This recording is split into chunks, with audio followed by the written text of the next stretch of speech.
Hi guys, હું છું જય સ્વામિનારાયણ છું. તો ગાઈઝ, તમે કેમ છો? મજામાં? તો ગાઈઝ, તમારા અગર એક લાઈક સબસ્ક્રાઈબથી કોઈ ખુશ થતું હોય ને તો પ્લીઝ થવા દો.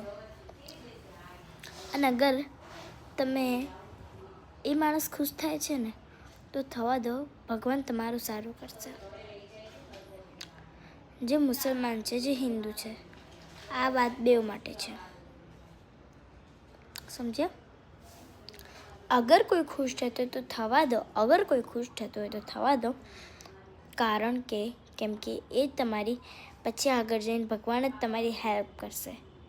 અગર તમે બીજા માટે સારું સોચીને સારું કરશો તો ભગવાન તમારી માટે બી સારું જ કરશે. આ મને કોઈએ નહીં કીધું, મને આ ભગવાન ખુદથી આવીને કીધું છે. અને તમે જ સોચતા હશો ભગવાન તો કોઈ નહીં દેખાતા, એ કેમ ના આવ્યા? તો એવું એક હોય વસ્તુ જે આપણને ભગવાન કહીને જાય, જે કે મને ભગવાન કહીને ગયા કે અગર તું કોઈનું સારું કરે તો કર, તારું કોઈ સારું કરશે. જય સ્વામિનારાયણ.